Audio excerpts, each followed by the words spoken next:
சிரவண மாலை விளக்கம் பார்க்க ஆரம்பிச்சு பகவான் உணர்த்திய வண்ணம் பகவானோட கருவியாக இருந்து ஒரு 9-10 மாத காலம் பேசப்பட்டது. அது நிறைவேறின உடனேயே நிறைவேறின அன்னைக்கே திருநாள் ப்ரோக்ராம் ஃபிக்ஸ் ஆகி அதுக்கப்புறம் 2 நாள்லேயே திருவண்ணாமலை போகிற பாக்கியம்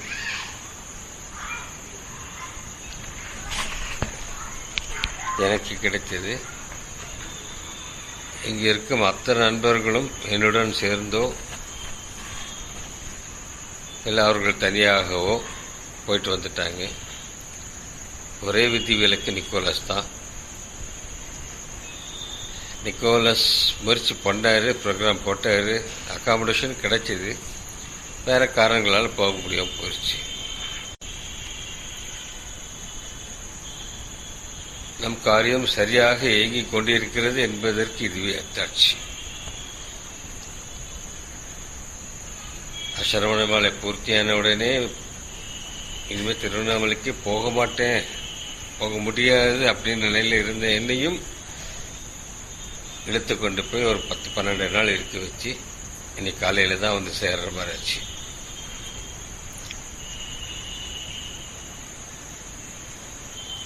இது செய்கிற காரியமும் நீங்கள் கேட்கின்ற காரியமும் நம் சத்சங்க காரியமும் சரியாக ஒழுங்காக நடந்து கொண்டிருக்கிறது என்பதற்கு இதுவே சாட்சி.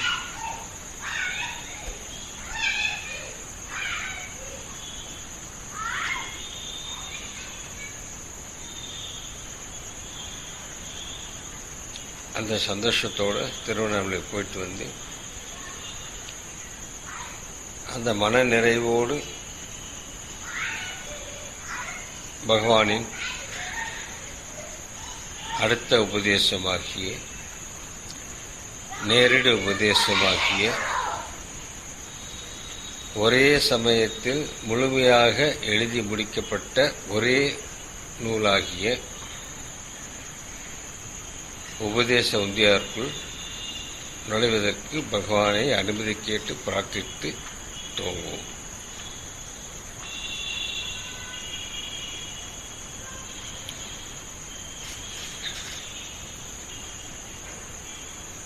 இந்த உபதேச உந்தியார் என்பது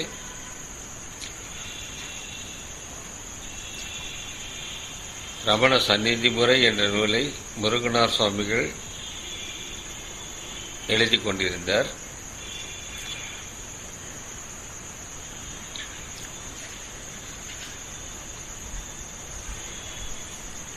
அதில் மைய கருத்து எல்லா அவதாரங்களும் இயேசு அல்லாஹ் உள்பட எல்லா மத ஸ்தாபகர்களும் எல்லா அவதாரங்களும் பகவான் மட்டுமே பகவானே என்பதை மையக்கருத்தாக வைத்துக்கொண்டு முருகனார் எழுதினது.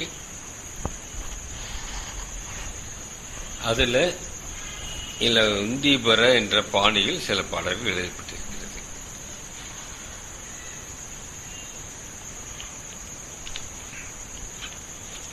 ஒவ்வொரு பாடலிலும் உந்தீபரன்னு வரும்.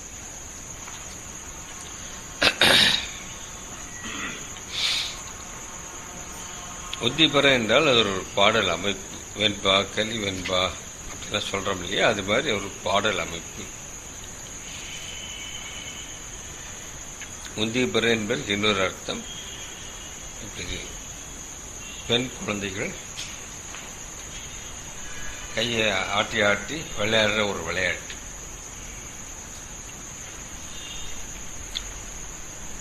இதில் எல்லா பாடல்களும் உந்தீபர என்று வரும்.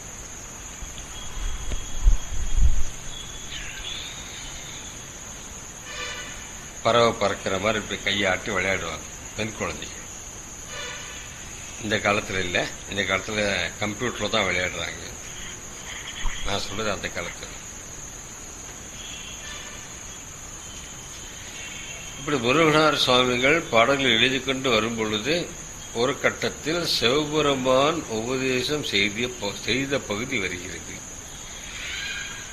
சிவபெருமான் உபதேசம் செய்த பகுதி எழுதுவதற்கு தனக்கு தகுதி இல்லை.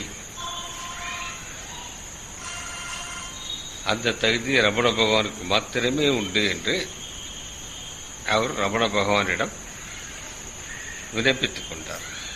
இந்த பகுதியை நீங்கள் தான் எழுதி தர வேண்டும். சிவபெருமான இடத்திலிருந்து உபதேச தகுதி எனக்கு கிடையாது. முதல்ல மறுத்தாரு, இது நீயே எழுது, நீரே எழுதுமே அப்படின்னு. கடைசியில் ஒத்துக்கிட்டார். சிவபெருமான இடத்திலிருந்து உபதேசிக்கும் தகுதி பகவானுக்கே உண்டு என்பதற்கு இன்னொரு நிகழ்ச்சியும் நடந்துள்ளது. தட்சிணாமூர்த்தி, அந்த கதை உங்களுக்கு தெரியும். 4 சிஷ்யர்கள் எப்படி அவரிடம் பாடம் பெற்றார்கள் என்பது. தட்சிணாமூர்த்தி ஆதிகுரு, அவர் மௌனத்திலே உபதேசித்தார் என்பது உங்களுக்கு எல்லாருக்கும் தெரியும். அதை பற்றி ஒரு நாள் பேசும்பொழுது பகவான் சொல்கிறார் முருகனாரிடம், நீர் நினைக்கிற மாதிரி கிடையாது. தட்சிணாமூர்த்தி 1 வருட காலம் இவர்கள் சந்தேகங்களுக்கு இடைவிடாது பதில் சொல்லிக் கொண்டே இருந்தார். இவர்கள் சந்தேகம் தீரவில்லை, கேட்டுக்கொண்டே இருந்தார்கள். அவரும் சொல்லிக்கொண்டே இருந்தார். 1 வருட காலம் சொல்லி முடித்த பின் இது சரிப்பட்டு வராது அப்படின்னு மௌனத்தில் ஓந்தார். சந்தேகத்தை தீர்த்திட்டே இருந்தார், அதுக்கு முடிவு கிடையாதுட்டு மௌனமாக அமர்ந்தார். மௌனமாக அமர்ந்ததுக்கு அப்புறம் தான் 4 அது புரிய ஆரம்பிச்சிருக்கிறார். பிரம்ம ரகசியம் புரிய ஆரம்பித்தார். அப்போ முருகனார் சாமி கேட்கிறார், 1 வருட காலம் தட்சிணாமூர்த்தி பேசிக்கொண்டிருந்தார் என்று எந்த புராணத்திலும் இதிகாசத்திலும் எதிலுமே இல்லை, நீங்க சொல்றது புதுசா இருக்கே அப்படின்னு பகவான் சொல்ற பதில், ஆம், அப்படித்தான் நடந்தது. இதுலேருந்து நாம தெரிஞ்சுக்க வேண்டியது, ஆதிகுரு தட்சிணாமூர்த்தி வந்து சொன்னதே ரமண பகவான் தான். ஆம், அப்படிதான் நடந்ததுன்னு எம்ஃபாட்டிக்கா சொல்றாரு. சொல்ற துணி தோரணை அதுலேருந்தே நம்ம யூகிக்கலாம். சாட்சாத் சிவபெருமான் இவரே பல வடிவங்கள் வந்தார், இன்றைக்கு ரமண பகவான் வந்திருக்காரு. அந்த ரமண பகவானிடம் முருகனார் விண்ணப்பித்துக் கொண்டு இது வெளியே வந்தது. இன்றைக்கு முருகனாரோட அனுகிரகம் நமக்கு இல்லை என்றால் பகவானோட பாடல்கள் எதுவுமே நமக்கு கிடைத்திருக்கு.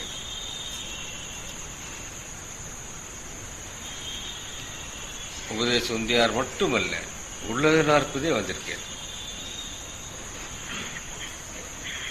சில தனித்தனியாக பாடல்கள் எழுதி வைக்கப்பட்டிருந்தது. எல்லாத்தையும் பொறுக்கி முருகனார் சேர்த்து எடுத்து பகவான்கிட்ட போய், பகவானே கிட்டத்தட்ட 40 பாட்டு இருக்கு, 40 வச்சிடலாம், இன்னும் 40, இனிமை 40 மாதிரி உள்ளது 40 வச்சுக்கலாம், வச்சுக்கோங்க. சரி, அதான் சாக்கி நுழையிருக்கு. உள்ள நுழைஞ்சதுக்கு அப்புறம் உள்ள பகவான் இந்த பாட்டுக்கு அடுத்து இந்த பாட்டு வந்தா கொஞ்சம் முரண்பாடா இருக்கு, இதுக்கு மாத்திரம் மேட்சிங்கா அடுத்தது வர மாதிரி ஒரு பாட்டு எழுதி கொடுங்க. சரி, ஒரு பாட்டு. இப்படி அடுத்து பகவான் இந்த பாட்டுக்கு அப்ப இந்த பாட்டு, அந்த பாட்டுக்கு இந்த பாட்டு, இந்த பாட்டுக்கு அந்த பாட்டு சரியா வரல, சீக்வன்ஸ் சரியா வரல. இப்படி சொல்லி சொல்லி சொல்லி சொல்லி ஒரு பாடலாக பகவானிடம் வரவழைத்து 40 பாடல் ரெடி பண்ணிட்டார். ஏற்கனவே இருந்தது 30 சொச்ச பாட்டு, அதை அப்படி தள்ளிட்டு 40 பாட்டு பூசா வைத்தேன். அந்த மகானுக்கு நமஸ்காரம். அந்த மகான் மாத்திரம், முருகனார் மாத்திரம் இதை செய்யவில்லை என்றால் உள்ள 40 என்ற மிக பெரிய ஞான பெட்டகம் நமக்கு கிடைத்திருக்க. அவருக்கு நாம் ரொம்ப கடமைப்பட்டோம். அவரோட கருணையினால, அவர் பகவானுக்கு பிரஷர் கொடுத்ததுனால பகவான் நேரடியாக ஆத்மசாரத்தை பிடித்து கொடுத்தார். அதான் உள்ளது அர்த்தம். அப்புறம் அதோட ரூட்ல பகவான் இதெல்லாம் எழுதிட்டு உள்ள 40 ஆகிப்போச்சு. இந்த தள்ள பாட்டுலாம் கூட ஞான பாட்டு தான், அதையும் தள்ளணும். இன்னொரு 4-5 பாட்டு எழுதி கொடுங்க, அதையும் முடிச்சு 40 போட்டு உள்ள 40 அனுபவத்தை எழுதினா இன்னும் கொஞ்சம் 4-5 பாட்டு எழுதி வச்சு ஒரிஜினலா இருந்த பாட்டு இதையும் சேர்த்து உள்ள 40 அனுபவம் பண்ணி வச்சுட்டார். மொத்தம் 80 பாட்டு கிடைச்சிருச்சு. மகத்தான காரியம் செய்து முருகனார். அவர் சமாதிக்கு போய் கும்பிடு பார்த்து இப்போ என் கூட வந்தவங்க பார்த்தாங்க, மற்றவங்களுக்கு தெரியாது. அப்படியாக இவர் உள்ள நாற்பது முருகனார் சாமியை நமக்கு வெளியே கொண்டு வந்து கொடுத்தார். அந்த தார்காவனத்தில் பல ரிஷிகள் தவம் செய்து கொண்டிருக்கிறார்கள். அவர்கள் தவம் மெயினா கர்ம மார்க்கத்தை சேர்ந்ததாக இருக்குது. யாகம் வளர்ப்பது, கோபம் வளர்ப்பது, பூஜை செய்வது, இந்த வகையில் மாத்திரம் இருக்கு. அதுக்கு பேர் கர்ம காண்டின்னு சொல்லுவாங்க. கர்ம மார்க்கத்தை நம்புகிறவர்கள் கர்ம காண்டிகள். அவர்கள் தாங்கள் செய்யும் கர்மமே தானாக பலனை கொடுத்துவிடும். ஈஸ்வரன் என்று அதுக்கு ஒரு ஆள் தேவையில்லை. அப்படி ஒரு கடவுள் ஒருத்தர் இல்லை. நம்ம செய்யற காரியத்தை பலன் நம்ம அனுபவிக்கிறோம் அப்படின்ற கான்செப்ட்ல இருந்தாங்க. அதனால அவங்க ஈஸ்வரனையே புறக்கணித்து நிராகரித்து தாங்கள் செய்யும் ஹோமங்கள் வழியாக சில சக்திகளை, சில சித்திகளை பெற்று அதனால் கர்வமுற்று இருந்தார். இந்த நிலையில் இவர் திருத்தறதுக்காக சிவபெருமான் திருவள்ளம் கொள்றார். சுஸ்லாமத்தை காட்டின பிஷாடனர் ஒரு இடம். அந்த பிஷாடனர் வேடம் தெரித்து தார்காவனத்திற்கு சிவபெருமான் செல்கிறார். கூட போறது விஷ்ணு கூட்டு போறார். விஷ்ணு மோகினி வடிவில் அழகான பெண் உருவம் எடுத்து கொடுப்பார். இந்த தார்காவனத்தில் இருக்கும் இந்த ரிஷிகளுக்கு மோகினியை பார்த்தவுடன் காமம் வந்துவிட்டது. எல்லாரும் மோகினிக்கு பின்னாடி ஓடி போயிட்டாங்க.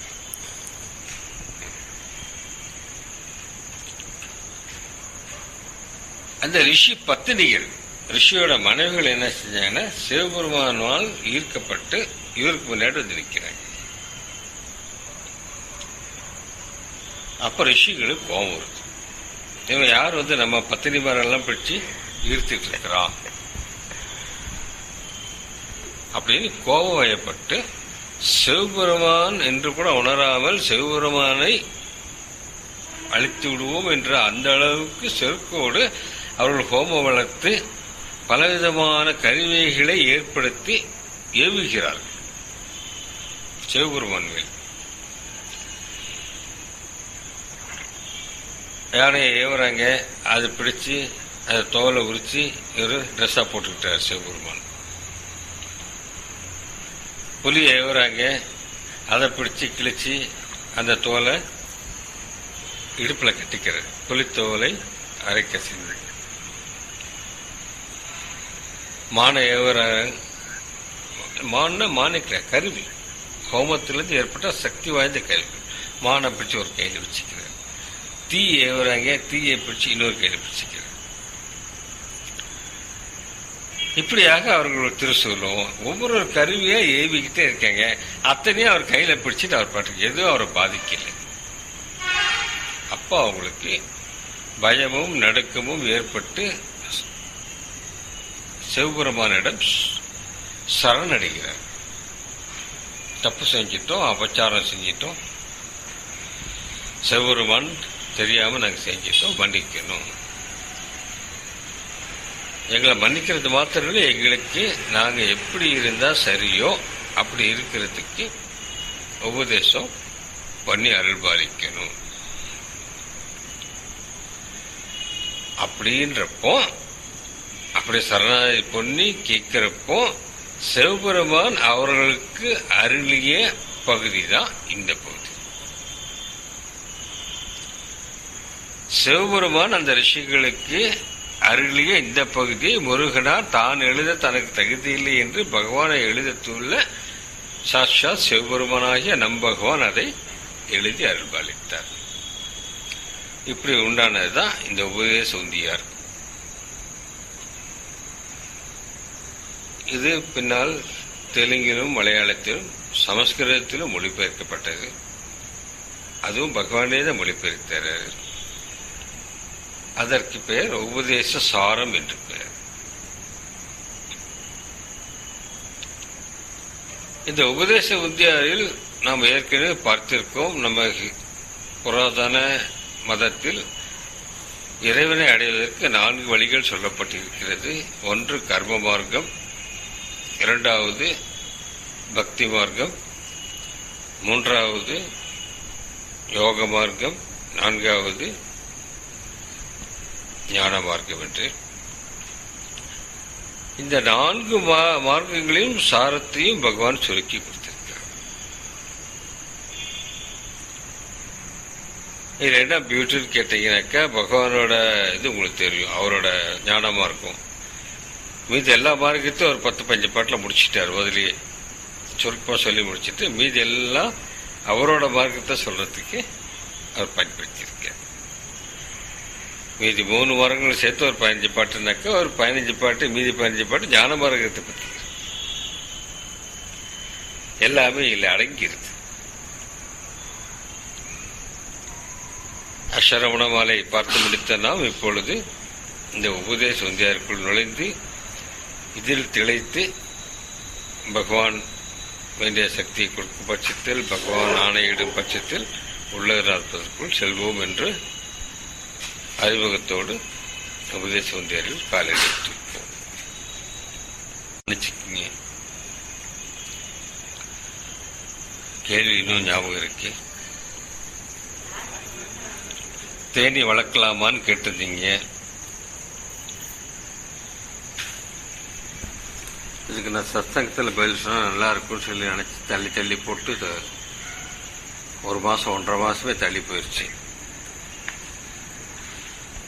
தேனி வளர்க்கும் தொழில் மேற்கொள்வது அவ்வளவு சிறந்த காரியமாக என் மனசுக்கு படலை.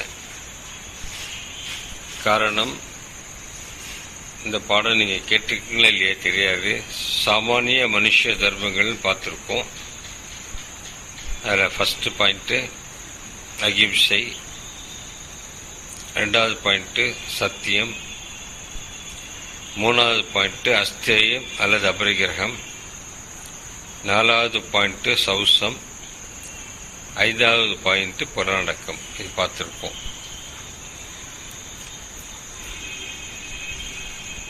இதில் 3வது பாயிண்ட்டு அபரிகிரகம், அஸ்தேயம் அபரிகிரகத்துக்கு பார்த்தீங்கன்னாக்கா, தனக்கு தேவைக்கு அதிகமாக வைத்துக் கொள்ளாமல் இருப்பது என்ற ஒரு அர்த்தம். 2வது அதிலே செகண்ட் பார்ட்டுக்கு அர்த்தம் அடுத்தவன் பொருளுக்கு ஆசைப்படாமல் இருப்பது என்ற அர்த்தம். தேனி பல இடங்களில் அலைந்து திரிந்து மலர்களை தேடி அதிலிருந்து தேனை சேகரித்து கொண்டுட்டு வந்து தேன் கூடா வைக்குது.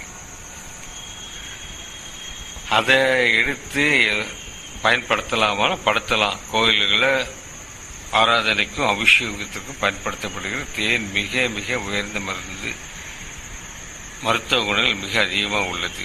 ஆனாலும் ஒரு தொழிலாக நீங்கள் செய்யும் பொழுது அது பாடுபட்டு சேர்த்து வச்ச சொத்தெல்லாம் நீங்கள் திருடுற மாதிரி ஆகும். ஆன்மீகத்தில் ஆழ்ந்த நிலைக்கு செல்லும் நீங்கள், சாதாரண மனித நிலை, ஆன்மீகத்தில் ஆழ்ந்த நிலைக்கு செல்லும் மனிதர்கள் அடுத்தவன் மிக பாடுபட்டு சேர்த்து வைக்கும் சொத்தை அபகரிப்பது, அதுவும் தொடர்ந்து அபகரிப்பது நல்லதல்ல என்பது என்னோட அபிப்பிராயம். அதுவும் இல்லாமல் அதை விரட்டுறதுக்காக கொஞ்சம் தீயெல்லாம் காட்ட வேண்டியிருக்கும். அகிம்சை ஏற்படும், ஹிம்சை ஏற்படும். உங்களுக்கு ஆன்மீகத்தில் ஆழமாக செய்யும் உங்களுக்கு இந்த தொழில் தவிர்க்கலாம் என்பது என்னோட அபிப்பிராயம்.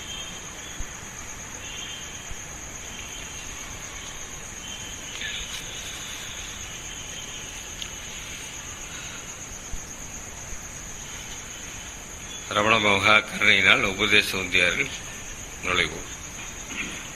முதல் பாட்டு. கண்மம் பயன் தரல் கர்த்தனது ஆணையால்.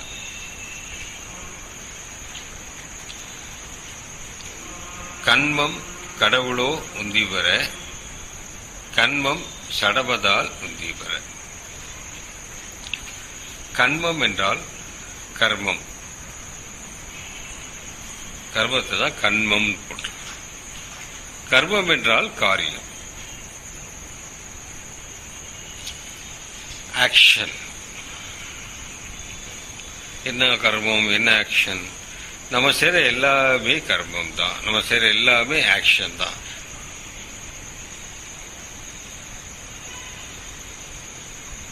எப்படி கர்மம் செய்யறோம்? போன ஜென்மத்திலே நம்ம செஞ்ச பாவ புண்ணியங்களுக்கு தகுந்த மாதிரி இந்த ஜென்மம் அமைகிறது. இந்த ஜென்மத்தில் அதுக்கு தகுந்த மாதிரி கர்மங்கள் செய்வதற்கு விதிக்கப்பட்டிருக்கிறது. அந்த விதி பிரகாரம் கர்மங்கள் செய்கிறோம்.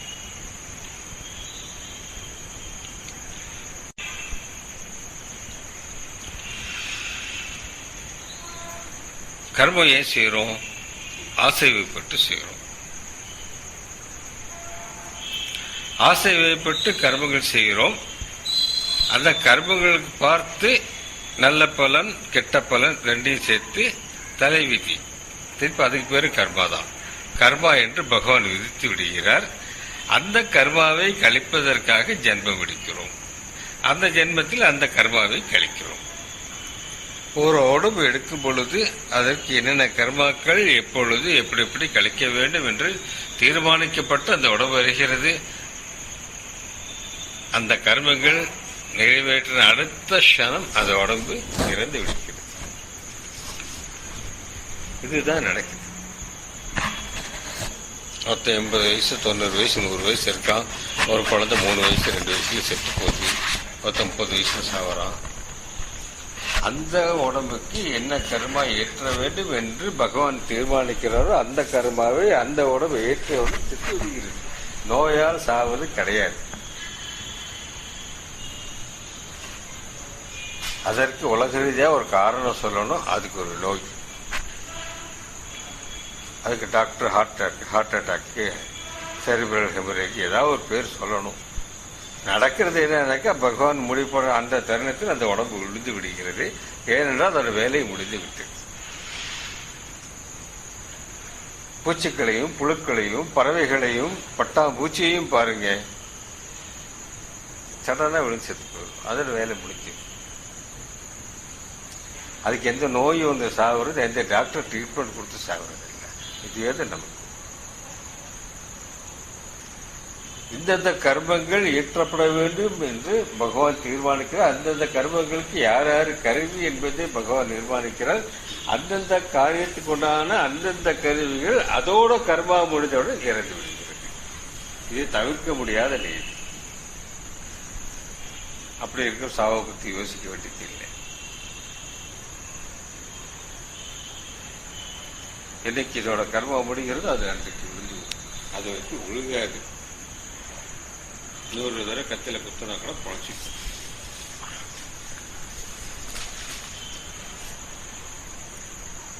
போகணும்னா போயிடும். இது தெரிஞ்சு போச்சுன்னா நம்ம அலட்டிக்கவே மாட்டோம். கர்மம் கர்மம் செய்தாக வேண்டிய கட்டாயம். ஏன் கட்டாயம்? போன ஜென்மத்தில் ஆசை ஏற்பட்டு செய்த காரியங்களின் பலன்களை அனுபவித்தாக வேண்டிய கட்டாயம். அதற்காக தான் உடம்பு வந்திருக்கு. உடம்பு வந்ததே கர்மத்தை அனுபவித்து கழிப்பதற்காக. அப்போ உடம்பு எடுக்கிறது நல்லதா கெட்டதான்னு பார்த்தா இதை விட ஒரு வார்த்தை செய்ய கிடைக்க மாட்டேங்குது. இதை விட ஒரு என்ன சொல்றது தெரியல. எல்லாம் சந்தோஷப்படுறாங்க. குழந்தை பிறந்தாக்க வேதனைப்படணும், அழணும். எல்லாம் பர்த்டே கொண்டாடுறாங்க. பகவான் பர்த்டே ஜெயந்தி கொண்டாடணுன்றாங்க. வேண்டாம் அப்படின்னு சொல்லிட்டு அவர் காரணம் சொல்றாரு. என்ன சொல்றாரு? 2 பாட்டு எழுதிட்டார். ஒரு பாட்டு சாரம். பர்த்டே கொண்டாடுறது எப்படி எனக்கா பணத்துக்கு அலங்கரித்து பார்க்கறதுக்கு பெருசு பெருசா போஸ்ட் ஒட்டிக்கிறான். செத்து போனாலும் பெருசு பெருசா போஸ்ட் ஒட்டுறான். வருந்துக்கிறோம். என்னத்தை வருத்தப்படுறது? செத்தவன் அழுகல, அவன் நிம்மதியா போட்டான். கூட இருக்கிறவன் அழுதுட்டு இருக்கிறான். நீ எதுக்கு வருத்தப்படுற? வந்தவன் போனான். பிணத்தை அலங்கரித்து பார்ப்பதற்கு சமானம் பர்த்டே கொண்டாடுன்னு சொல்லி அவருக்கு ஜெயந்தி கொண்டாடுன்னு சொல்றப்ப மறுத்தார்.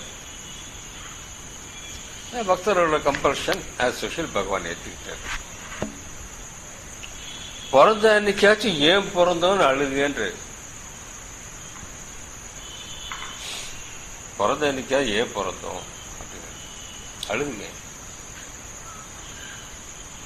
எங்க பிறந்தோன்னு பாருங்கன்றாரு.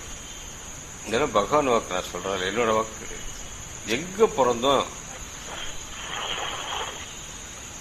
உள்ளார் அனுபவத்தில் ஒரு பாட்டே இருக்கு.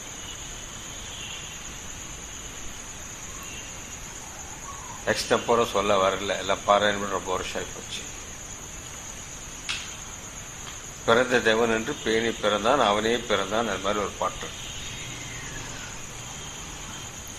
எங்கிருந்து பிறந்த, எப்படி பிறந்தேன்னு பாரு.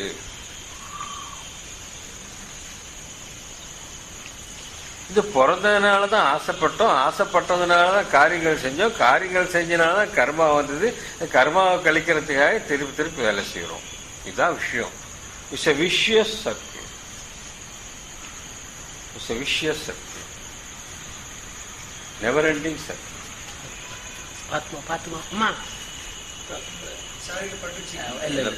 இந்த பாட்டு லொக்கேட் பண்றதுதான் உண்மையில பிறந்தான்.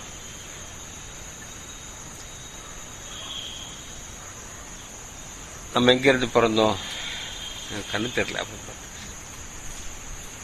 ஹிருதயத்திலிருந்து பிறந்தோம். இங்க இருந்து பிறந்தோம், ஆத்மாவிலிருந்து பிறந்தோம், ஆத்மாவிலே ஐக்கியமாகிறோம் அப்படின்னு எவன் கண்டுபிடிச்சிக்கிறானோ அவன் தான் உண்மையில பிறந்த. மற்றவெல்லாம் பிறக்காத. பிரம்மத்தில் எவன் பிறக்கிறானோ அவனே பிறந்தான். பிறந்த தேவன் என்று பேணி பிறந்தான். தேவன்னாக்க ரெண்டு அர்த்தம். பிறந்தது யாரு அது ஒரு அர்த்தம், பிறந்தது எவன் எங்கிருந்து ரெண்டாவது அர்த்தம். அது வரப்ப விரிவா பார்க்கலாம். இப்போ கர்மத்தை பத்தி பேசிட்டு, இந்த கர்மால யாரா தப்பிக்க முடியுமா? சுசிலாம தப்பிச்சிடலான்னு போனாங்க திருவண்ணாமலைக்கு.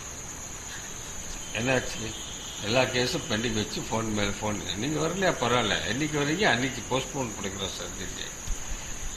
சரி, அதுதான் தப்பிக்கல. வந்து உடனே 4 கேஸ் எக்ஸ்ட்ரா வந்துருச்சு. சிவாஞ்சலில் கேட்கிறேன், வரப்ப கேஸ்லாம் பிடிச்சிட்டு விட்டீங்களேன். ஒன்றும் செய்ய முடியாது. எங்க போனாலும் கர்மம். அங்க போய் நான் 4 நாள் படுத்துக்கிறது. இன்னைக்கு ஜுரத்தோட தான் பேசிட்டு இருக்கேன். இந்த கர்மம் அங்க போனாலும் விடாது. எங்க போனா எதுவும் தப்பிக்க முடியாது.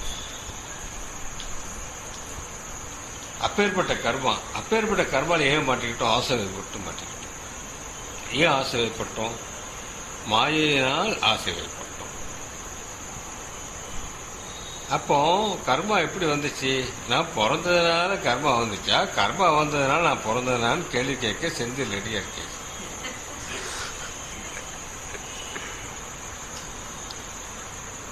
இதுக்கு கேள்வி, இந்த பதில் என்ன? முட்டையிலிருந்து கோழி வந்துச்சா, கோழியிலிருந்து முட்டை வந்துச்சா?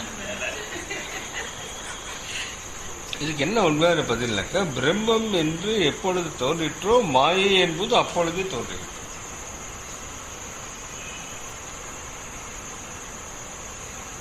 அந்த மாயை தோன்ற அந்த நாளிலிருந்து இந்த படைப்பு தொழில் நடக்க ஆரம்பித்து விட்டது. வினைகளை ஏற்ற ஆரம்பித்து விட்டோம், வினைகளின் பலன்களை அனுபவிக்க ஆரம்பித்து விட்டோம். நல்லது கெட்டது மாறி மாறி வந்துட்டே இருக்கு, பிறகு வந்துகிட்டே இருக்கு. இந்த தார்காவனத்து ரிஷிகள் தாங்கள் செய்யும் கர்மாவே நேரடியாக பலனை கொடுத்துவிடும் என்று நம்பினார்கள். அவர்கள் பேர் கர்ம காண்டிகள். நான் ஏற்கனவே குமாரில பட்டர் என்பவரை பற்றி பேசியிருக்கேன். அவர் கர்ம காண்டியே இருந்தவர் தான். கடைசி நெல்லு உண்மையில நடுவில் இருந்து அப்படியே உடம்பு விட்டாரு. கர்மம் தானாக பலன் கொடுத்து விடும். பலன் தருவதற்கு ஈஸ்வரன் என்று ஒருத்தர் தேவையில்லை என்பது அது. ஆனா உண்மை சத்தியம் என்ன என்றால், கர்மம் என்பது ஜடம். கர்மத்தை ஏற்றுவதே இந்த உடல். இந்த உடலே ஒரு ஜடம். உடல் தானாக இயங்கிறது. மனசு சொல்லி உடம்பு இயங்கிறது. Body is nothing but a projection of the mind. Body is controlled by the mind. உடம்பு தானா எனக்கு கை வலிக்குன்னு அதுவா சொல்லாது. இந்த வலியை உணர்றது மனசு தான். இந்த மனசை ஆஃப் பண்ணி தூங்கிட்டா வலி தெரியாது. டாக்டருக்கு இத்தனை பெயின் கில்லர் அந்த ஸ்பாட்ல போய் ஒர்க் பண்ணுது. பிரெயின் சென்டர்ல பெயின் சென்டர் இருக்கு, அங்க போய் வேலை செய்து பெயின் தெரியுது. பாடி ஜடம், உடம்பு என்பது வெறும் ஜடம், அதுவாக எதுவும் செய்யாது. அதை ஆக்கிரமித்து கொண்டுள்ள மனசுதான் அதை இயக்குகிறது. அதன் மூலமாக இன்பத்தை துன்பத்தை அனுபவிப்பது மனம் மாத்திரமே, உடம்பு அல்ல. ஒரு கல்லை போட்டு அடிச்சா கல்லுக்கு ஒன்றும் ஃபீலிங் இருக்க.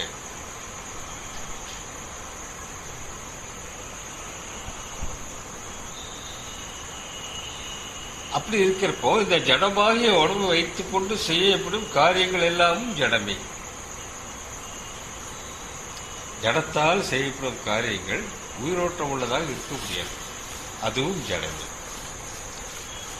இந்த ஜடமாகிய கர்மம் தானாக எப்படி பலனை கொடுக்கும்?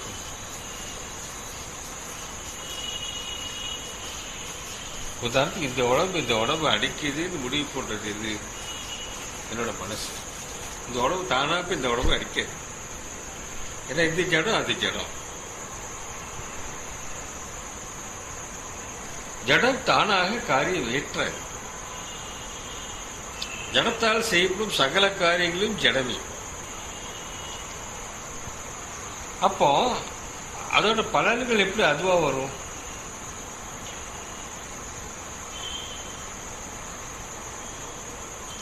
பலதாதானா பலனை தருகிற தாதா. பலதாதாவாக ஈஸ்வரன் பார்த்து பலனும்.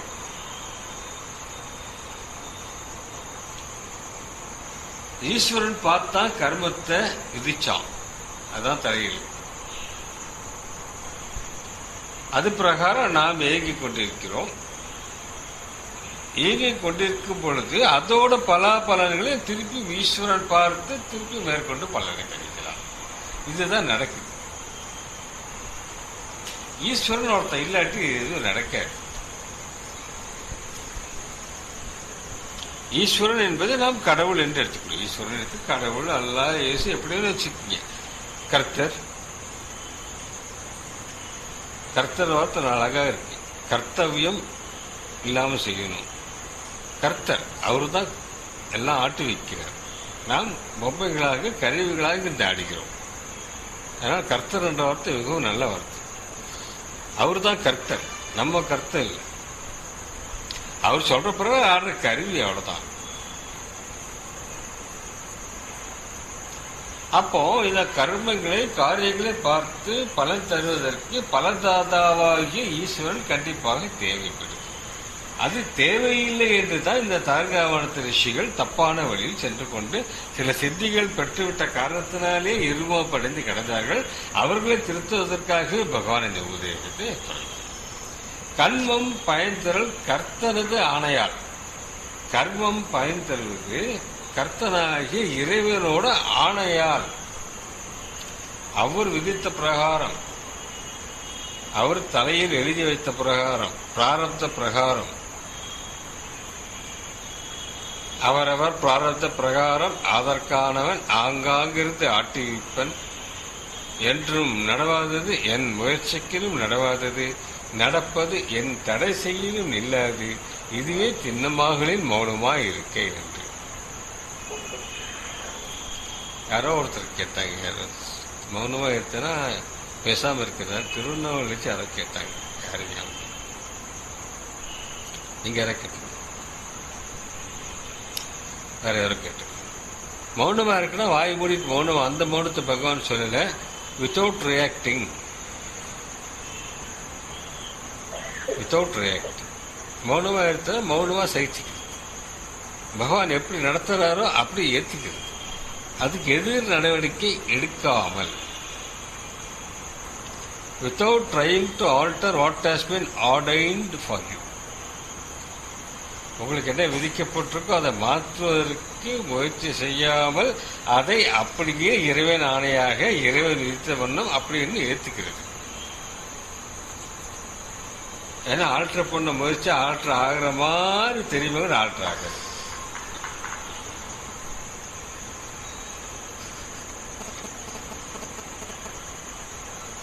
ஒரு பேரசிட்டமால் போட்டால் ஜுரம் குறையிற மாதிரி குறையும் 3 மணி நேரம், அப்புறம் திருப்பி வரும்.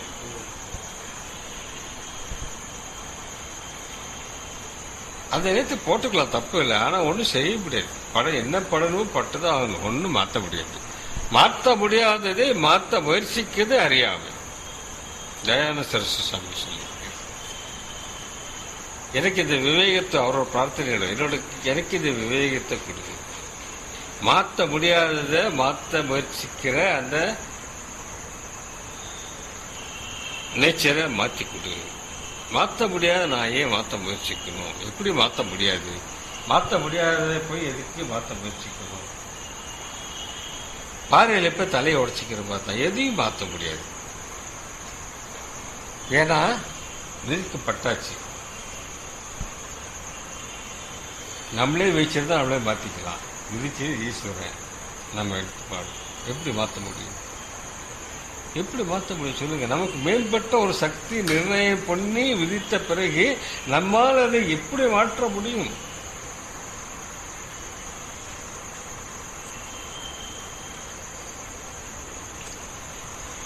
மாற்ற முடியாதே மாற்ற முயற்சிப்பது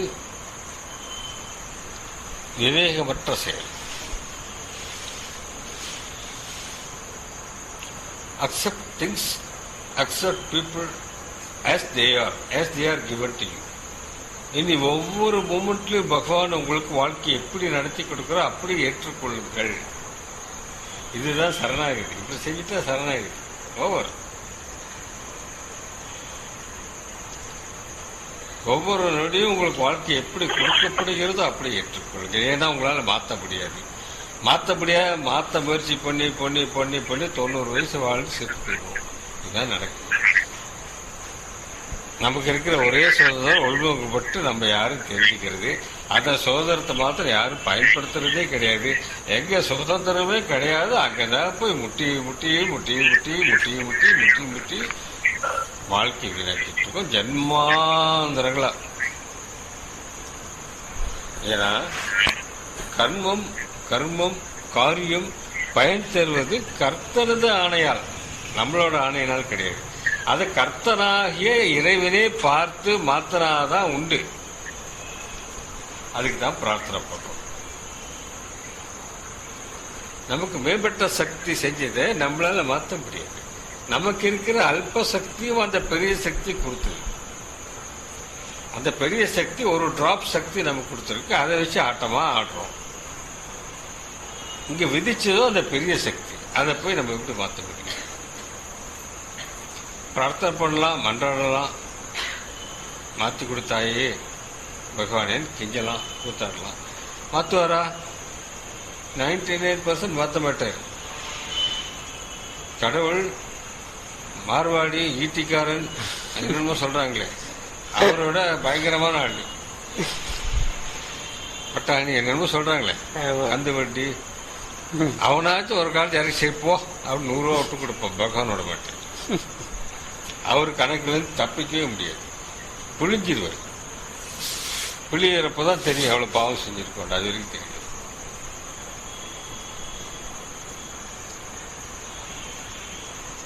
ஒரு பொண்ணை ரோட்ல கற்பழிச்சுட்டா போலீஸ்கார பிடிச்சுக்குவோம், கேஸ் ஆகும், நியூஸ் பேப்பர்லாம் போடுவாங்க. மனசுல கற்பழிச்சா இவரு பிடிச்சுக்குவார், பகவான் பிடிச்சுக்குவார். அவருக்கு தெரியாம என்ன செய்ய முடியும்? ஸோ ஒழுக்கமா இருந்தா உழைச்சோம். எவன் ஒருத்தர் தனிமையில் இருக்கும்பொழுது ஒழுக்கமாக இருக்கிறோன்னு அவனே ஒழுக்கமான. மற்றவங்க தான் எப்படின்னு நம்ம வேஷம் போட்டுக்கலாம், காவி கட்டிட்டு. தனியாருக்கு ஒழுக்கமா இருக்கணும்னா வாட்ச் பண்ணணும். தனியாருக்கு ஒழுக்கமா இருந்தா நான் ஒழுக்கமான. யாரும் பார்க்காத போது எவன் ஒழுங்காக இருக்கிறோன்னு அவனே ஒழுக்கணும். ஸோ அந்த ஈஸ்வரனா பார்த்து நம்ம கர்மத்தை மாற்றுவானா அப்படின்னா மாற்றுவான். ரேர் கேஸ்ல ஆன்மீகத்துக்காக.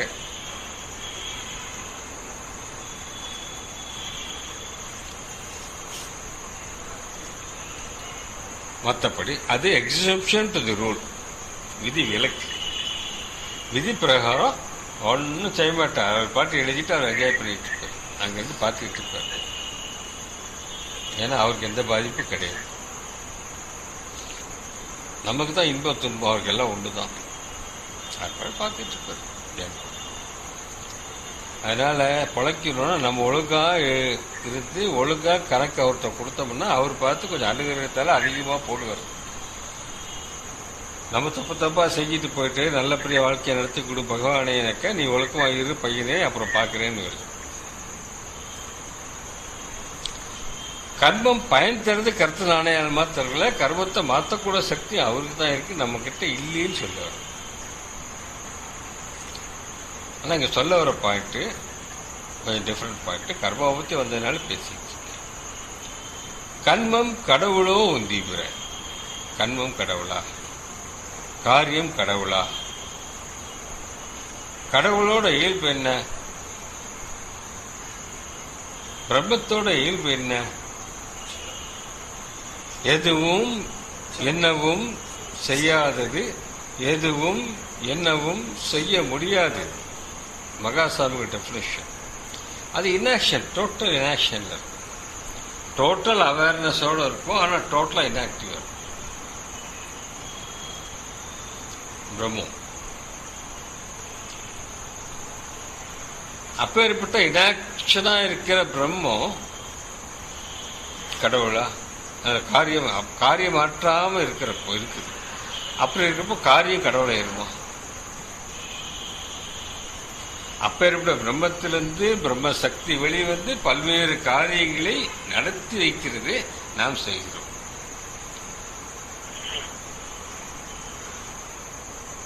அப்ப நம்ம செய்யற காரியங்கள் கடவுளா? கடவுளுக்காக நாம் செய்யும் காரியங்களே கடவுள் அல்ல. நீங்க செய்யற ஹோமம் கீமம் அது இது எல்லாமே எதுவுமே கடவுள் கணக்கில் வராது. உலக ரீதியான காரியங்கள் எது செஞ்சாலும் அது ஆத்மாவை ஒட்டுவதில்லை, பாதிப்பதில்லை. கர்மம் கடவுள் அல்ல, அதனால தானாக பலனை கொடுக்க முடியாது. பலத்ததாவை ஈஸ்வரன் தான் பலனை கொடுக்க வேண்டும். கர்மம் சடவதால் உண்டு. ஏன்னா கர்மம் சடம். சுருக்கமா சொல்லணும்னுக்க, நம்ம செய்யற காரியங்களோட பயன் தானாக நிகழாது. ஈஸ்வரனாகி ஒருத்தன் நாம் செய்யும் காரியங்களை பார்த்து விதிப்பதால் மட்டுமே ஏற்படுகிறது.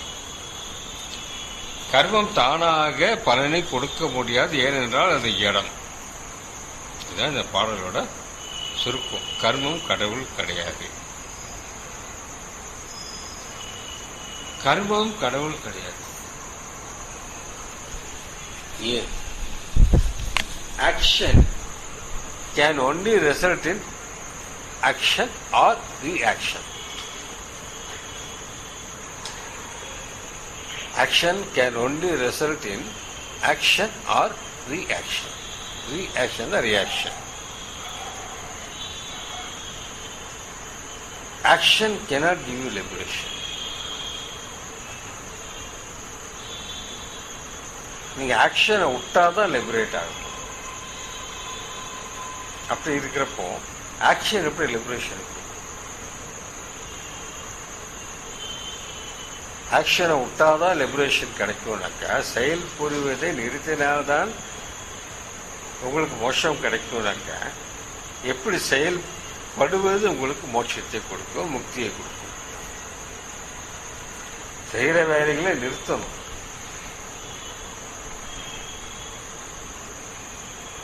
நிறுத்தினாதான் நீங்க ஜீவன் பக்தனா உட்கார முடியும். அப்படி இருக்கிறப்போ செயல்களை நிறுத்தினாக கிடைக்கக்கூடிய நிலை செயல்களால் எப்படி கிடைக்கும்? கர்மங்களை நிறுத்துவதால் மட்டுமே கிடைக்கக்கூடிய நிலை கர்மங்கள் ஆற்றுவதால் எப்படி கிடைக்கும்? கர்மம் ஆற்ற ஆற்ற விஷய சர்க்கிளா திருப்பி போயிட்டே இருப்ப கண்டு, திருப்பி லோடு ஏறிக்கிட்டே இருப்ப கண்டு லிபரேஷன் வராது. சொல் மானத தனிவின் கண்மாதி சிறிதின்றி சும்மா அமர்ந்திருக்க பகவான்.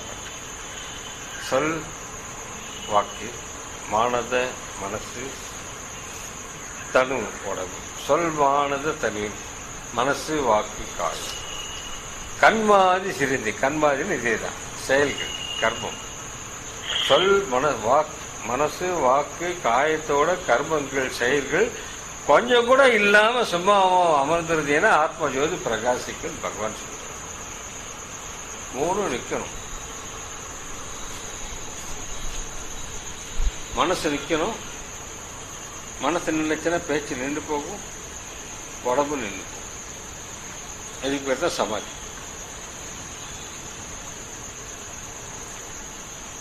சமாதின்னு என்ன? எல்லாம் நின்று சஸ்பெண்டட் அனிமேஷன் அப்படி நின்றுப்போம்.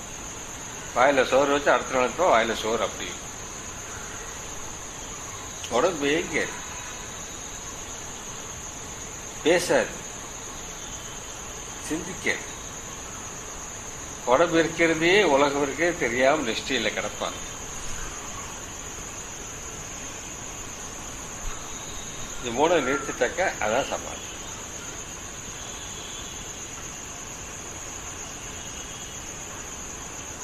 கர்மம் என்பது கடவுள் அல்ல. கர்மம் என்பது கடவுள் இல்லை என்பதால் அதுவாக பலனை தராது. கர்மம் ஏற்றுவதை பார்த்து பலன் தருவதற்கு ஈஸ்வரன் என்று ஒருத்தன், கர்த்தன் என்று ஒருத்தன் கண்டிப்பாக இருக்கிறான் என்பது முதல் உபதேசம்.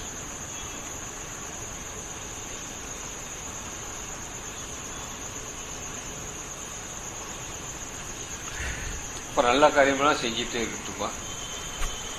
நல்ல காரியம் நல்ல பலனை கொடுக்கும். நல்ல பலன் அனுபவிக்கிற திருப்பி ஒரு உடம்பு எடுக்கணும். அதை நல்ல கருப்பத்தை அனுபவிக்கிறோம், திருப்பி கெட்டது செய்வோம், நல்லது செய்வோம். அதை அனுபவிக்க திருப்பி உடம்புறோம். அதான் விஸ்வசக்தி. நிற்கவே நிற்காது. நிறுத்திட்டா நம்ம ஞானி. அப்போ நீங்க நிறுத்து சும்மா உட்காந்து சேர்ல உட்காந்து லெக்சர் கொடுத்துட்டு இருக்கீங்க. Is it possible? முடியுமா? முடியாது.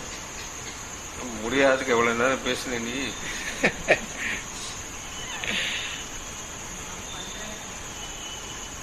நீ சொல்ற ஜெஸ்டிலிருந்து நான் புரிஞ்சுக்கிறேன் நீ என்ன சொல்றீங்க. நான் செய்யறேன்னு என்ன இல்லாமல் செய்யணும்னு சொல்றேன்.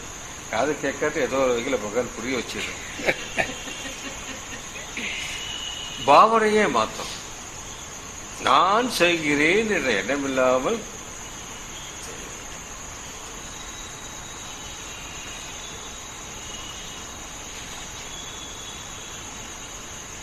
இதுதான் point. Attitude should be changed. Action cannot be stopped.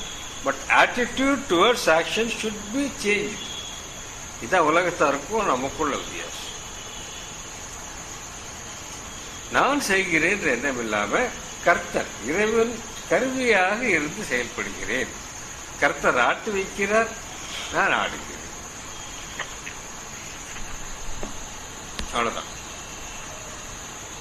சொல்லிட்டேன். ஈஸியா செஞ்சு பாருங்க. செய்யணும்.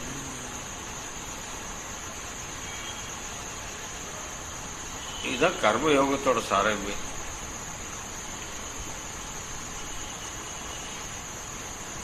கர்மயோகத்தோட ரெண்டாவது டெஃபினேஷன் யோகியதாம்சம், பலன்ல பற்று இல்லாமல் செய்யும். நான் செய்கிறேன் அப்படின்னு எண்ணம் இல்லாமல் செய்யறது மாத்திரம் இல்லை, பலன்ல பற்று வைக்கக்கூடாது. 52 பொட்டலம் டிஸ்ட்ரிபியூட் பண்ணாக்க 52 புண்ணியம் வந்துருச்சு நினைக்கக்கூடாது.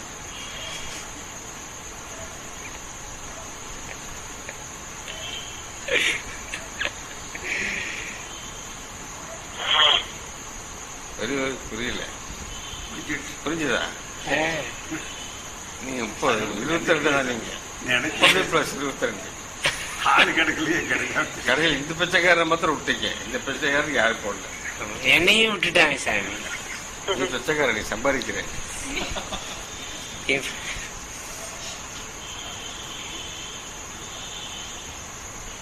பலன்ல பற்று இல்லாம செய்யணும். நிஷ்காமிய கர்மான்ற அதனாலதான் ஒரு காரியம் செய்ததுக்கு அப்புறம் உங்களுக்கு நான் சொல்றது, ஒவ்வொரு நாள் இரவும் நீங்கள் படுக்க போகும் முன் நீங்க செய்ய வேண்டிய காரியம், நீங்கள் செய்த பகல்ல செஞ்ச அத்தனை காரியத்தையும் பகவானிடம் சமர்ப்பித்து ஓம் தத் சத் இது சர்வம் ரமணார்ப்பண வஸ்து. வேலை முடிஞ்சுது. அப்பா பகவானே நமஸ்காரம் சரணாகதி காலையில, அப்பா பகவானே எல்லாம் உனக்கே சமர்ப்பணம் நைட்ல, முடிஞ்சு போச்சு. பாரம் அவருக்கு எனக்கு. நான் சரணாகதி பண்ணிட்டேன், என்ன செய்ய செஞ்சுட்டேன். இப்ப எல்லாம் பலன்களை உனக்கு சமர்ப்பணம் பண்ணிட்டேன். நீ பார்த்து என்ன செய்ய செஞ்சுக்கோ, நீயே வச்சாலும் வச்சுக்கோ. எனக்கு கொஞ்சம் கொடுத்தாலும் கொடு, இல்லை அணுகிறதோட ஜாஸ்தி கொடுத்தாலும் கொடு, அது இஷ்டம், நீ எப்படி வேணா செஞ்சுக்கோ. இது ஆட்டிடியூட். இந்த ஆட்டிடியூட்ல செய்யறப்போ கர்மத்தை தராது, காரியம் தலையெடுத்து பிராரப்த கர்மம் சொல்றோம்ல, அந்த கர்மத்தை தராது. இந்த ஆட்டிடியூட்ல செய்யறப்போ உங்களுக்கு கர்மா வராது வராது வராது. அப்ப நான் செஞ்ச நல்லதெல்லாம் என்ன ஆகுறது? நல்ல பலன் வேண்டாம், கெட்ட பலன் வேண்டாம், நல்ல பலன் வேண்டாம். ஏன்னா கொஞ்ச நேரத்தில் சொன்ன மாதிரி நல்ல பலன் வேணும்னாக்கா அதுக்கு பிறகு எடுக்கணும். அது நல்லது செய்யறப்ப கெட்டது செய்ய ஆரம்பிச்சிடும், திருப்பி வந்துக்கிட்டே இருக்கும். ரெண்டாவது, நல்லது கெட்டது என்ற ரெட்டையை தாண்டி நாம் மேலே போனதுதான் ஜீவன் முக்தனாகும். அதனால நல்லதோ கெட்டதோ பகவானே நீயே வச்சுக்கோ, ball is in your court,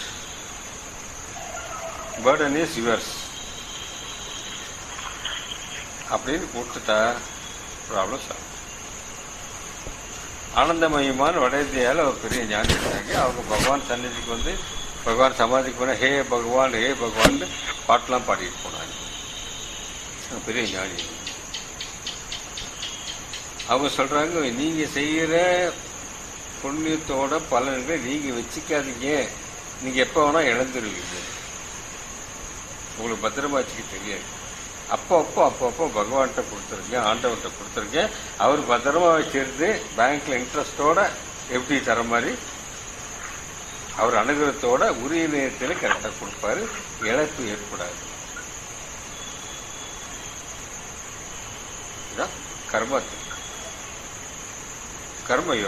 கர்மயோகம் இப்படித்தான் ஏற்றணும் சொல்லி பகவத்கீதையில கிருஷ்ண பரமத் தெளிவாக சொல்லி, அப்படி செய்யாம கர்ம தானா பலன் தரும் ஆகார வசப்பட்ட ரிஷிகளுக்காக சிவபெருமான் இடத்திலிருந்து பகவான் உபதேசித்த முதல் பாடல்.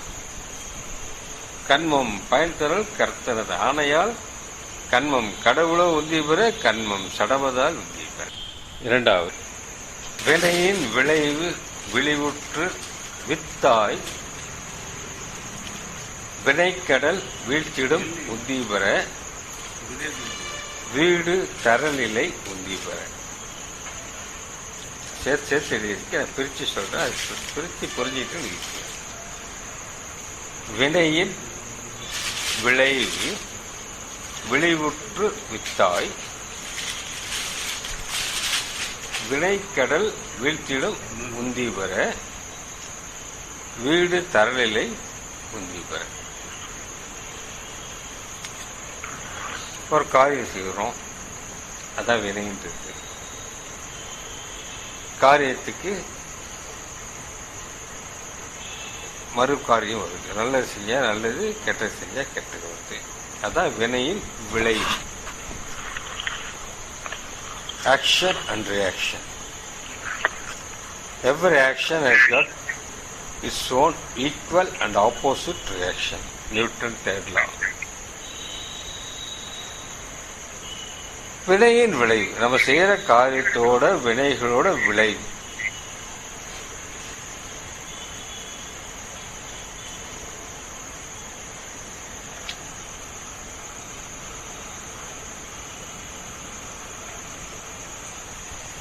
என்ன ஆகும்? அனுபவிச்சா தீர்ந்து.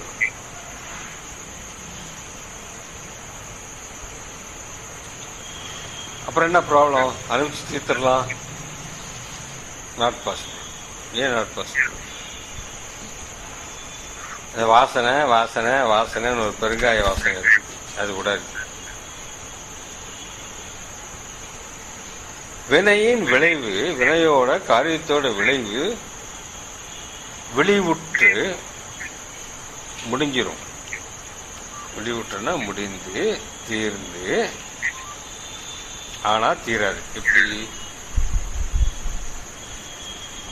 வித்தாய் வினைக்கடல் வீழ்த்திடும் உந்தி பெற. வித்து வடிவாக, வித்து என்றால் வினை. நம்ம செய்யற காரியம் சப்போஸ் குடிக்கிறோன்னு வைங்க, ஒரு 30 வருஷ காலம் குடித்தோம்னா என்னாச்சு? 30 வருஷம் இன்ட்டு வருஷத்துக்கு எத்தனை நாளை கணக்கு போட்டுருக்குங்க, அத்தனை தடவை அது செஞ்சாச்சு. செக்ஸ் எடுத்துக்கிங்க, அதே மாதிரி எந்த பழக்கம் சாப்பிட்றது எது வேணால் எடுத்துக்கிங்க. திருப்பி திருப்பி ஒரு காரியத்தை செய்யும் பொழுது அது வாசனையாக மாறி.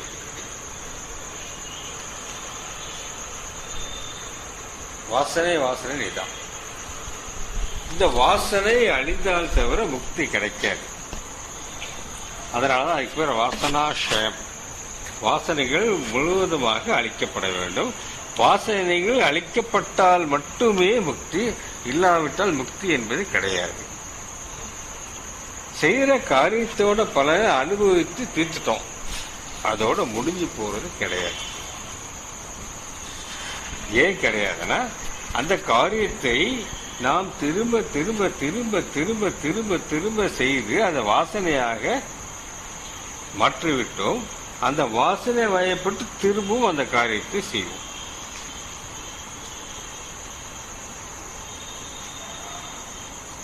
அந்த வாசனை வயப்பட்டு திரும்பவும் அந்த காரியத்தை செய்ய சொல்லி வாசனை தூண்டும், மனது தூண்டும், திரும்ப திரும்ப செய்வோம். அப்போ திரும்ப திரும்ப செய்யறப்ப என்ன ஆகுது? திரும்ப திரும்ப கர்மா இருக்கிறாரு.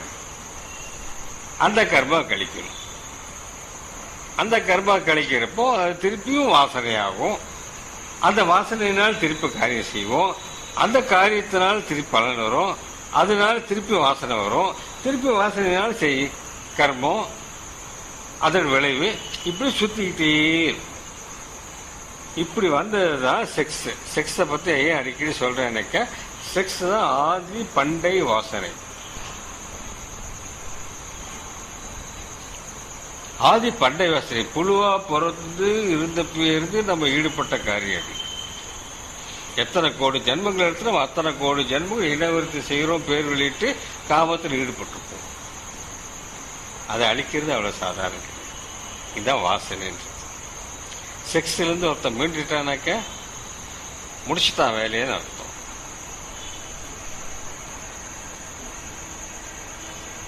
அண்ணாமலை சமையல் பகவான்கிட்ட கேட்கிறாரு, திடீர்னு காமம் அதிகமாகுது, எப்படி ஜெயிக்கிறது? அது எப்படி ஜெயிக்கிறதுன்றது தான், அதுக்கு தான் எல்லா மகான்களே போராடிக்கிட்டு இருக்காங்கன்னு பகவான் சொல்றாரு. எல்லா மகான்களும் அதுக்கு தாண்டா போராடிக்கிட்டு இருக்காங்க. இந்த பண்டை வாசனை எதுக்காக சொல்றேன்? இந்த செக்ஸ் டிசையர்ல இருந்து, செக்ஷுவல் தாட்ல இருந்து, செக்ஷுவல் இன்டெலிஜென்ஸ் வெளியே வருது ரொம்ப கஷ்டம். இதுக்கு தான் ஆதி காலத்துல 8 வயசுலயே போய் குருகுலத்தை சேர்த்து வச்சு காமத்தை ஜெயிக்க வச்சாங்க. காமம் போறதுக்கு முன்னாடி காயத்ரி போறணும். காயத்ரி உள்ள புகுந்து அவன் காயத்ரி ஜபம் பண்ணிட்டு இருந்தானாக்க கல்யாணம் பண்ணா கூட நிதானத்தில் இருப்பான். அந்த காலத்துல எல்லாம் அப்படி எப்படி தடைகள் பிரேக் போட்டு வச்சாங்க. ஏன் வாசனைன்னு சொல்றேன்னாக்க, அது அடிக்கடி எல்லாருமே இண்டல்ஜை திருப்பி திருப்பி செஞ்சு செஞ்சு பல கோடி ஜென்மங்களா செஞ்சு வாசனையா இருக்கிறதுனால சொல்றேன். உங்களை புரிய வைக்கிறதுக்காக சொல்றேன். இப்ப நீங்க செக்ஸை நிறுத்திட்டா கூட, எத்தனையோ ஜென்மங்களா செஞ்ச இந்த ஜென்மத்தில் இத்தனை நாள் நீங்க செஞ்சதும் திருப்பி திருப்பி உங்களை ஞாபகப்படுத்தி நீங்க உடம்புல ஈடுபடுறதுங்களே மனசுல அது வந்துட்டு போயிட்டு போராட்டம் நடந்துகிட்டே இருக்கு. இதான் வாசனை. இப்ப என்ன ஆகுது? ஒரு காரியம் செஞ்சோம், பலன் அனுபவிக்கணும். அந்த காரியத்தை பல தடவை செஞ்சோம், பல தடவை பலன் அனுபவிக்கணும். அந்த காரியத்தை பல கோடி தடவை செஞ்சிட்டோம், நல்ல ஸ்ட்ராங் வாசனை ஆகிப்போச்சு. அந்த வாசனையினால திருப்பி திருப்பி அந்த காரியங்களை செஞ்சுட்டே இருப்போம், திருப்பி திருப்பி பலன் அனுபவிச்சுட்டே இருப்போம். அனுபவிக்க இந்த வாசனைகள் கூடும், திருப்பியும் சைக்கிள் ஓடிக்கிட்டு. பகவான் சொல்லு, வினையின் விளைவு விழிவுற்று, வினையோட கர்மத்தோட பலன் முடிஞ்சிடும். ஆனா வித்தாய் விதை வடிவாய், ஏன் வித்தான்னு சொல்லியிருக்காரு தெரியாது. ஆத்மாச்சாரம் பகல்ல செய்யறோம், ஏன் தூங்குறப்ப செய்யறது இல்லை? தூங்குறப்ப problem question does not arise.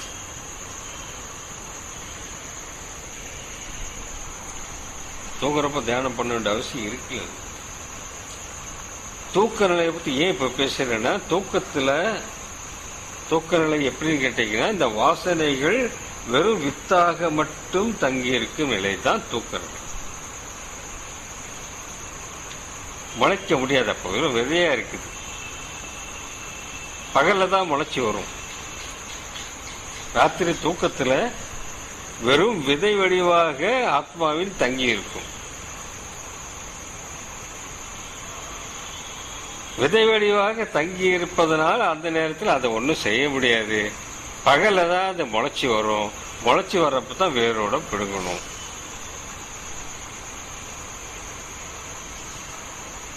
தூக்கத்தில் ஒன்றும் செய்ய முடியாது.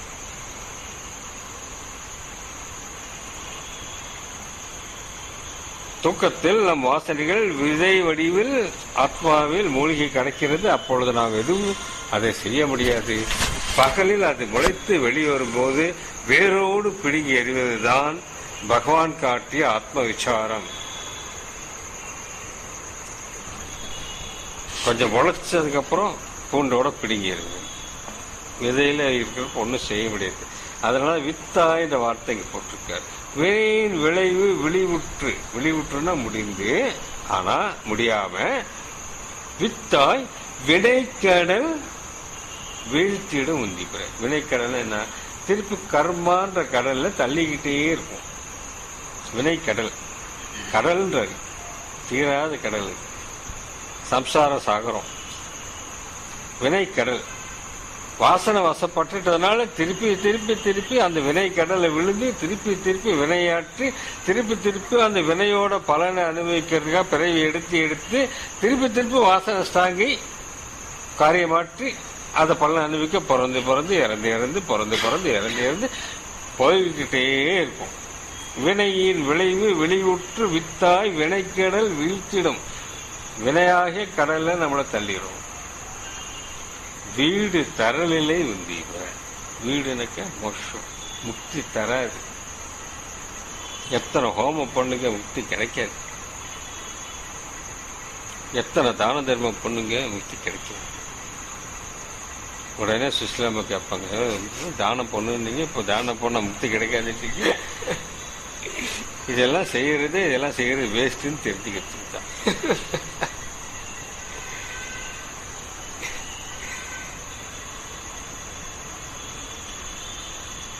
என் காசு வேஸ்ட் ஆகல.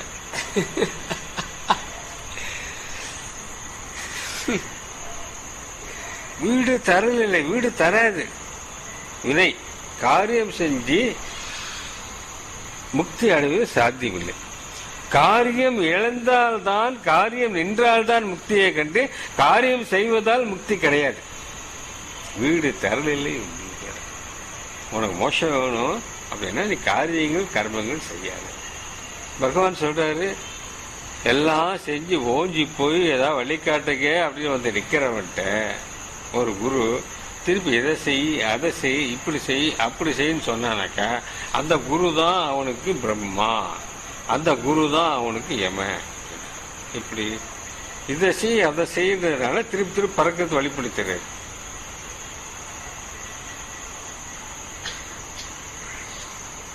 அதனால பிரம்மா அவன் லைஃப் வேஸ்ட் பண்ணி கொண்டுறாங்க. அதனால யம. அப்ப என்ன செய்யணும்? வரவன்ட்டு என்ன சொல்லணும்? ஒன்னும் செய்ய சும்மா இருப்பான்னு சொல்லணும். ஒன்னும் செய்ய சும்மா இருப்பான்னு இருந்துருவான். அவன் செய்யப்பான்னு சொல்லணும். போ வேகமா ஓடு, ஓடிட்டு இருக்கேன், நல்ல வேகமா ஓடு. ஓடி நாய் மாதிரி இழைச்சதுக்கப்புறம் ஓடுறது வேஸ்ட் பண்ண ஒத்துக்குவோம். முதல்ல சொன்ன கேட்க மாட்டோம்.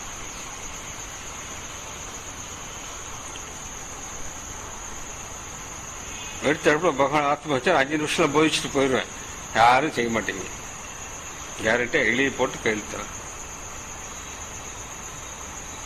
உங்களை ரெடி பண்ணணும். முதல்ல இந்த வழியில் இழுத்து சரியான வழின்னு சொல்லி லெக்சர் கொடுத்து முள்ள இந்த தியானம் பண்ணுங்கன்னு சொல்லி எல்லாம் செஞ்சு ரெடி பண்ணி அப்புறம் போதிச்சா அதுக்கப்புறம் நீங்க போராட்டத்தை துவங்குவீங்க.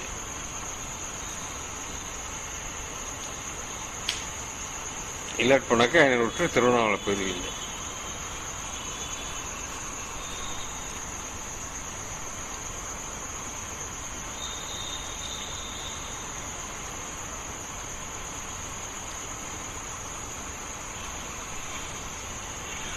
பகவான்கிட்ட ஒருத்தர் கேட்டா பகவான் ஒரு கதை சொல்றாரு.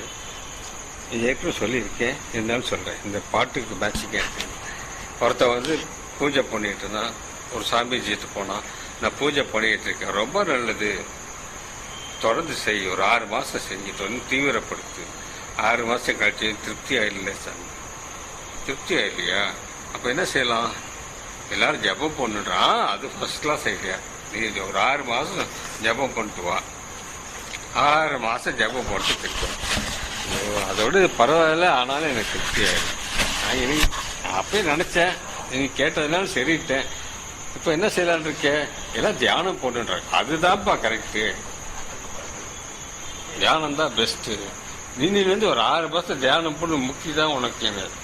6 மாசம் செய்யணும். இதுவும் போர் அடிக்குது, இதுவும் எனக்கு முழுமையா இல்லை. அப்போ வா அப்படின்னு சொல்லி பக்கத்தில் கூப்பிட்டு ஆத்ம விசாரம் போயிடுச்சு.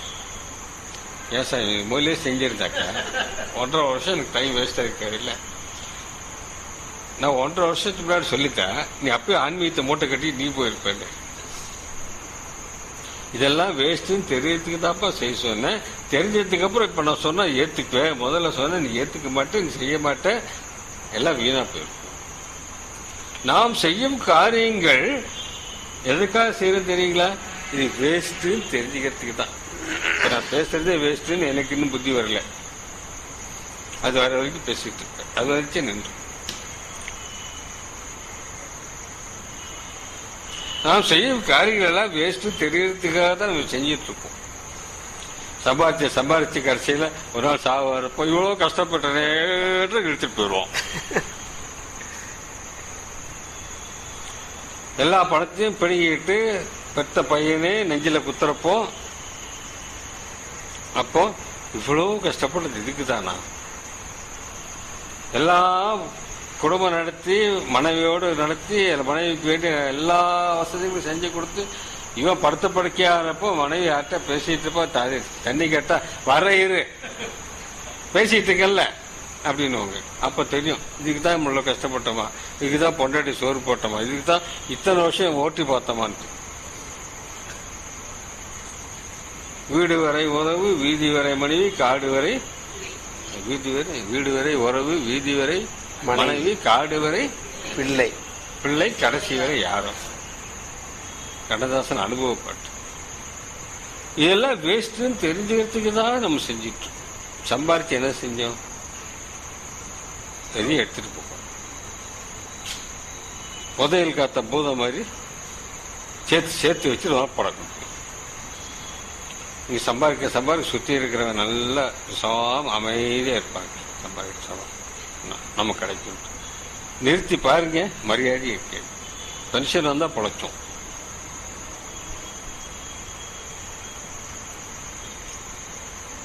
நீங்க செய்யும் காரியம் வேஸ்ட்ன்னு புரியும் இருப்பார். எல்லா காரியமும் நான் சொல்றேன். ஏதோ உலக ரீதியான காரியத்தில் மாத்திரம் சொல்றேன் நினைக்காதீங்க. ஆன்மீகத்திலும் செய்யும் அத்தனை காரியங்களும் வேஸ்ட். ஆனா இந்த வேஸ்ட் தாண்டி தான் போகும். இதான் படிக்கிறது, வேற வழி. முள்ளு குத்திருச்சு, அதை எடுக்க இன்னொரு ஊசி, இன்னொரு முள்ளு தேவைப்படும். முள்ளாலதான் எடுக்கும். எடுத்ததுக்கு அப்புறம் 2 முள்ளையும் தூக்கி போகும்.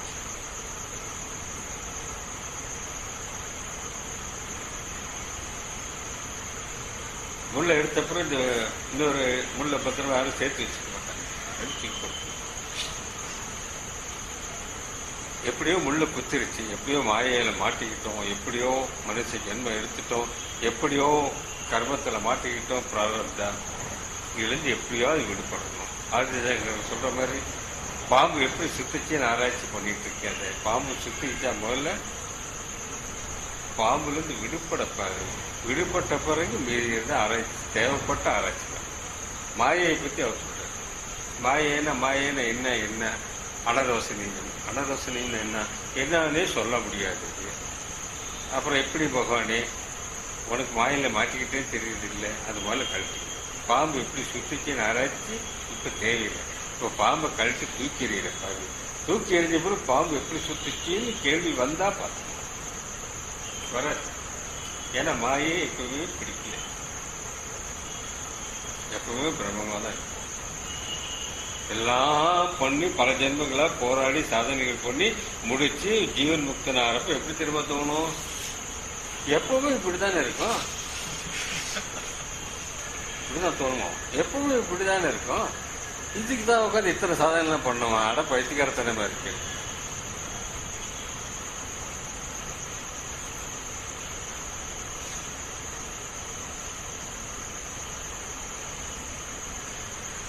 அதனால வினையின் விளைவு விளைவுற்று வித்தாய் வினை கடல் வீழ்த்திட உந்தி பெற வீடு தரல்.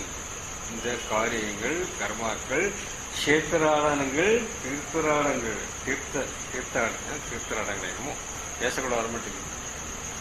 கஷேத்திராடங்கள் புண்ணிய நதியில் போய் நீராடுறது, இந்த சாமி கும்பிடுறது, அந்த ஒரு கோயில போன 1000 விக்கிரக்கு எதை கும்பிடுறது?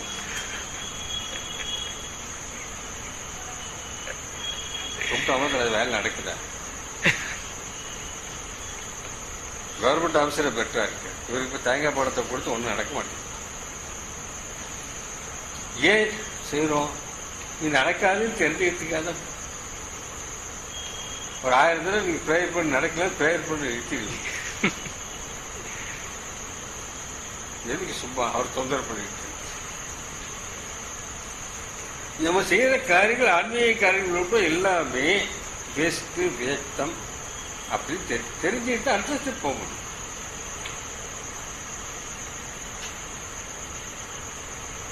இப்ப எந்த ஹோமம் நடத்த எனக்கு ஒரு ஆர்வம் இல்லை, ஜபம் பண்ணுறதுக்கு ஆர்வம் இல்லை. போய் திருவண்ணாமலை போய் 4 எவ்வளோ அழுதுருக்கேன் தெரியுங்களா? நான் அவர் திரும்பி வரதுக்கு கதறி கதறி அழுத காலம் உண்டு. போயிட்டு வந்தாலும் கேலண்டர் கூட நின்று பார்த்துக்கிட்டு இருப்பேன். இப்போ 4 வருஷம் போகலை, ஒன்றும் ஏக்கம் இல்லை. இப்போ கூப்பிட்டாங்க, என்னால் முடியாது மறுத்து ஃபோர்ஸ், முக்கியமாக விஸ்வநாதனும் சுசிலாமாவும் கம்பல்ஷன், பெரிய 3 பேரும் எங்களோட வரணும். அங்கே வந்து படுத்துக்குங்க, நீங்கள் சொல்கிற இடத்துக்கு நாங்கள் போயிட்டு வரோம். போனேன். ஒரு நெகிழ்ச்சி, ஒரு உணர்ச்சி, ஒரு பக்தி, ஒரு ஈடுபாடு ஒன்றுமே காணவே. எங்கே போச்சதெல்லாம் எனக்கு தெரியல. கிளம்புறப்ப 2 நாளாக வரணும் அப்படின்னு கண்டிஷன் போட்டுக்கிறாங்க. அங்கே போனால் அவங்க ஒரு 3 நாள் எக்ஸ்டெண்ட் பண்ணாங்க. சரி ஓகே. அவங்க கிளம்ப இவன் ஒரு 3 நாள் எக்ஸ்டெண்ட் பண்ணான். சரி ஓகே. எக்ஸ்டெண்ட் பண்ணி 4 நாள் துரத்தில் படுத்துருக்கு. வரப்போ ஒரு ஃபீலிங், அப்போ நான் கெட்டு போயிட்டேன்னா? ஆமாம், நான் கெட்டு போயிட்டேன். என்னோட நான் என்கிற அகந்தை கெட்டுக்கிட்டேன். ஆசையேறும் ஈஸ்வரனாலும் ஆசை. ஏன்னா திருப்பி அதையே செஞ்சுட்டு வச்சுக்கிங்களேன், செத்து போயிட்டாக்க திருவண்ணாமலை பிறப்பேன். அதான் நடக்கும்.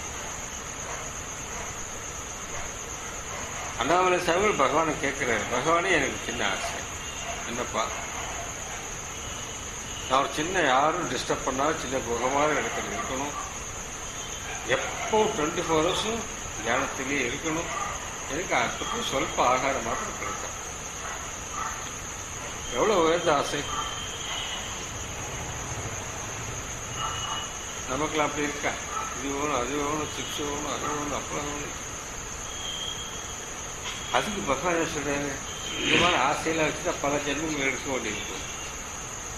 அதுவும் அந்த ஆசையும் கூடாதாமா, 24 ஹவர்ஸ் தியானம் பண்ற ஆசையும் கூடாதாமா.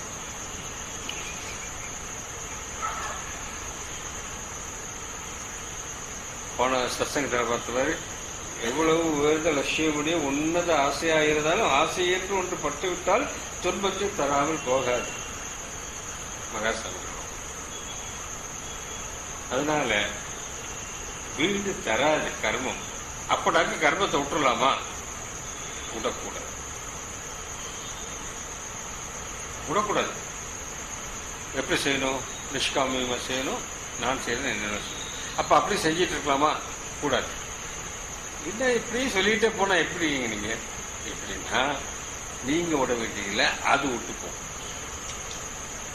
கர்மம் தானாக உங்களை விட்டு நீங்கள் பக்குவத்து வரும்போது அந்த ஆன்மீக கர்மாக்கள் உங்களை விட்டு நீங்க விடும். நீங்க பிராமணராக இருந்து சந்தியாவந்தம் பண்ண ஒரு இடத்துல சந்தியாவந்தம் பண்றது நின்று போகும். நின்று போச்சுன்னா விட்டுக்கணும்.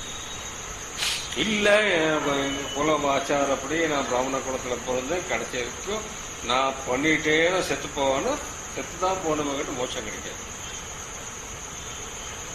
நீங்கள் ஒரு பக்குவத்துக்கு வரும் பொழுது உங்க குல தர்மம் பிரகாரம் நீங்கள் செய்ய வேண்டிய காரியங்கள் கர்மாக்கள் உங்களை விட்டு விலகும். நீங்களாக விலக்கினால் அகங்காரம் அதுவாக விலகும். அதுவாக விலகும் பொழுது நீங்கள் விட்டு விட வேண்டும். விட்டால்தான் நீங்கள் அடுத்த ஸ்டெப்புக்கு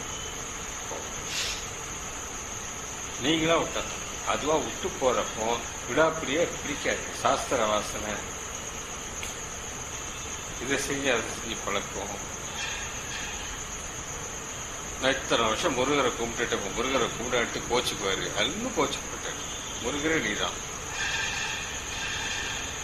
இது மாதிரி வாசனை ஆன்மீகத்திலும் இந்த வாசனைகளை கெட்டியாக பிடிக்காது.